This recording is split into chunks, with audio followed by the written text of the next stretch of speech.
welcome back to another episode of TVGP's We Roguelike It. I'm your host, Boston. Joining me as always is Moonpier. Hello, Governor. And we're here for our second week of Caveblazers. 421 style. Yes, that's right. This is, Caveblazers. Okay, that sounds like you have a point. No, I've just had a really rough week in Caveblazers. I feel like... It's very difficult? Yeah, sort of. I feel like I'm having a really hard time getting any run going in Caveblazers. And I feel like one of my largest issues in the game... I progressed a bunch this week, but... one of my biggest issues are those blue exploding bullet things. The ones that, like, aim at you and shoot and then explode. Oh, okay, the stupid bombs, yes. Yeah, I feel like... I don't feel like that's a bad enemy. No, they just move too quick, attack you too... They aim too fast, they move too quick. Yeah, explosion is huge. Mm-hmm. My problem is, I feel like that would be an okay... enemy to start introducing after you beat the first boss. Yes. But to have it at the beginning of the game, like, most of the beginning enemies are not that hard. You're fighting slimes and orcs and goblins and stuff. A lot of them, if you're playing smart, you're gonna finish the first two levels without taking much damage. Unless you're like me and then you just start, like, bouncing on spikes. But the self-inflicted collapse. Yeah. But man, those things really feel like...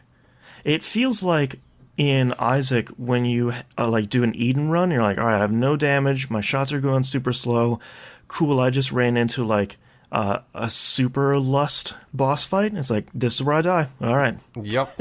I've had a couple of runs like that. I feel like Caveblazers, after the first boss, it just decides to kick you a little bit when you're down. Like, that second zone is... very difficult. Yeah, I think it's like, what does it do? Stage 1, Stage 2, boss, and then Stage 3, right? I believe so, yes. Yeah. That Stage 3, that's where my run ends every time. I'm getting better at getting past that first boss, especially if it's like that poison worm. That guy's easy. I like that guy. Is that the one who shoots from his sides? Yeah. Yeah. I ran into a boss... It was like a platform with an eyeball on it, and it was two stone fists, and I couldn't hit him no matter what. Interesting. I still have no idea. I haven't run into him again. I still have no idea how to hit him. Because I thought, oh, well, you'll jump on the fists and get on this platform and start slashing his eye. Nope. No idea. No clue. Well, I have no idea, because I haven't seen that boss yet. I have seen literally the two that you always see. Medusa, the eyeball? The giant worm. The giant worm, okay. Yeah, I've seen like two other ones, but yeah, I don't know. I'm having a hard time. If I have a run that gets to the boss, I usually beat the boss. Mm-hmm.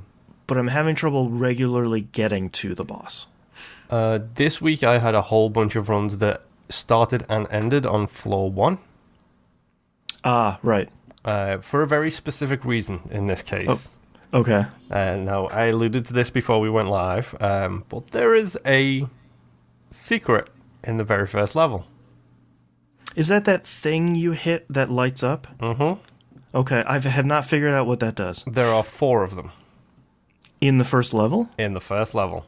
Wow, okay, I've only found 1. And when you hit all 4, it makes a noise. You light them up, so you hit it once and it lights up, you hit it again and it dulls out. Right. When you hit it and it lights up, do that for all 4 of them. Some of them are nightmares to see because of the way they are in the wall. Oh, okay. When you hit all 4, it opens up a secret room. Oh. Which is a combat challenge room. Oh, no. Which is immediately very, very difficult. Right. And immediately throws enemies against you that you haven't seen. Oh no. It throws 2 bats at you, and I was like, oh, these are bats. These are easy. They look a little different, but it's bats. It's easy. No, those bats breathe fire. Whoops. And you're dead. That's all you need to know. So you kill them before they breathe fire, or you die, is basically the rule of thumb with them. So I spent a whole bunch of runs this week just trying to complete that challenge. Like, it's like a little challenge room. And I did. I beat it once. Nice. Of like 20 runs. Right. And you get a blessing of the Guardian or something like that. Or blessing of the Gladiator for getting through it. Great. It's decent little blessing, so it's not too bad. And then it unlocks runes in the main hall. Oh, interesting. So the rune I got for completing it was the Arrowhead rune. Okay. And you can activate or deactivate the runes based on... I'm saying rune as in R-U-N-E, not R-U-I-N, for the record, folks. And the Arrowhead rune gives you 1.5 times the damage. And you take 2 times the damage. Aha, there it is. Yes. There's the scratched side of the coin kind of thing. Right, exactly. That's the roguelike twist, where it's like, you're going to do way more damage, and you're going to take 3 times as much. All right. But the best thing is the descriptor for the rune says, do more damage and take more damage. I was like, okay, so maybe I do twice as much and take twice as much. You go into the journal, and it specifies, do 1.5, take 2 times. Boy. So, yeah. And there's like 6 other runes as well. Wow. So, I probably, hopefully, only on the first level of each zone kind of thing. Like, yeah, hopefully maybe. on that level 3 there's more of them. But yeah. So, the game has secrets. Have you unlocked any more stuff in the hub? Because I've unlocked 2 more things. I don't think so. All right. I unlocked a progress thing. Where you can, yep, I got that one. Yeah. And the arena mode. Don't know about that one. I definitely have the daily rune one. I don't know about the arena. There's like a whole cutscene stuff associated with it.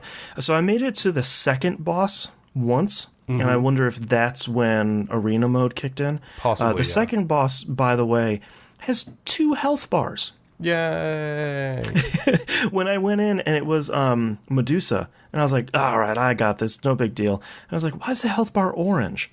Oh, the health bar underneath it is red. Yep. Great. Doing the old double stack. Great. Yeah, exactly. So I was like, oh, hello. And the only reason I got to the second boss on that run is I picked up an item. There's like the active items slot. I picked up an item that was just a persistent item. I didn't have to use it. And it was a floating eyeball that shoots at stuff around me. Yep, I like that one. I like the ball and chain blessing, which does something similar. I haven't had that one. It literally puts a ball and chain that just spins around you and does damage to enemies. Nice. I'm trying to think. I did manage to double up on items on one of my runs and use a shrine twice. Like, because if you put duplicates into a shrine... right, the like altar. Yeah. And it turns them into super, name of the item here. I forgot about that. Yeah, I had a really good run the other day where seemingly every box and chest I opened was coming up with something good, and I totally forgot about dropping them on the altar. Yep. Have you been closing the door behind you, by any chance? No, I actually have left that open with the crystal. I've been leaving it open because I have not been seeing that many fellow adventurers down there, and I kind of like them every once in a while because I feel like they blow up those blue shooting bomb things. Yeah, that might be a good call. That's the trade-off. Yeah. They're taking some of my gold, but they're sacrificing themselves nobly. So. Yeah, and then you get some of that gold back. That's true. Yeah, they do drop some of that stuff. Interesting. I feel like the last thing I had to mention here is how much I like the one like traditional rogue carryover that they have, which are the unidentified potions. Yep. Pick up like a white one and a blue one and a purple one. I like that you have to ingest them to figure out what they are. And that's like a real classic rogue thing that I dig and I hate at the same time, which means it's pretty perfect. There's actually 2 challenges in the game. I don't know what they unlock. I don't know what the challenges unlock. It just says it unlocks something and puts a picture up, and it's like, I don't know what that picture means. Yeah, that I wish it would at least pop up where it says unlocks. It has like an icon. I wish it would say unlocks like, the Heart of Fire. Be like, okay, cool. Like I want to pick that up. Or that even sounds let me awesome. highlight it and see what it is. Like give me a tooltip if I highlight it, but it doesn't. Yeah, the potion thing makes me laugh, but yeah, there's two challenges in there. One's unlucky and one's lucky, and one's discover 3 bad potions in a row and discover 5 good potions in a row. I feel like I've gotten that one for bad potions. If I found them more often, I probably would. Yeah, like, I think I had 2 potions back to back. One poisoned me and one set me on fire. And I was like, okay, cool. Well, that's the end of this run. Yep. We do have a question from T-Bomb Rocks in Discord. So far, I'm enjoying Caveblazers, but not loving it yet. The music is good and the gameplay is solid. You guys enjoying it so far? And if so, do you have any tips to make it more enjoyable? I think the big thing for me this week is I stopped playing it like Spelunky, where it's like, all right, here's the entrance. I have to find the exit, and I have to get there as fast as I can. Mm-hmm. There doesn't really seem to be any downside. Like, there's no time pressure. There doesn't seem to be a downside to just exploring as much as you can. I don't think there is, but I'm not 100% sure, because this week on the on the run where I beat the challenge, there was a moment where some dude who looked like the devil came running after me, like an adventurer-looking dude, and he whomped me all over the place. I just had that guy on the run that I was just doing right before we started this call. And I'm curious if he's a time punishment, because I've never seen him before. And then all of a sudden on my longest run, he's like, hello, and then just kills me. Poke, poke. Yeah. Yeah. I just realized on the video version, I forgot to take the nymph off screen. So he's just chilling, hanging out here underneath me.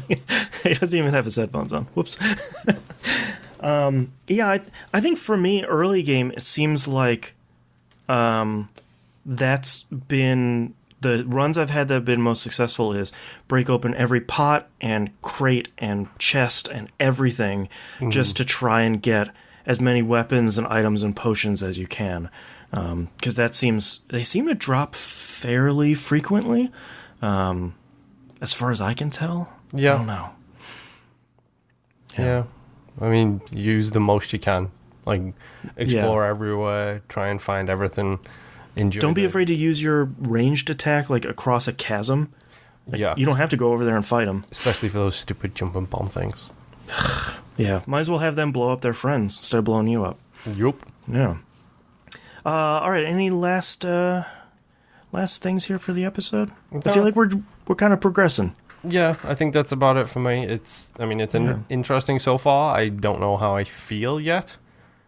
Yeah, I was thinking about that when I was playing the other day, and I was like, man, I really have to think of where we're going to rank this. You know, some of the bottom parts on the list, it's easy to get up on those, but our list isn't big enough to just say, like, all right, this is an easy number 35. You know, nothing like that. But yeah, this it's going to be a hard one. So, but we still have 2 more weeks. Yep. So we're only halfway there. Living on a prayer. That's our episode this week. Thank you so much. We'll see you next time. Bye. Bye.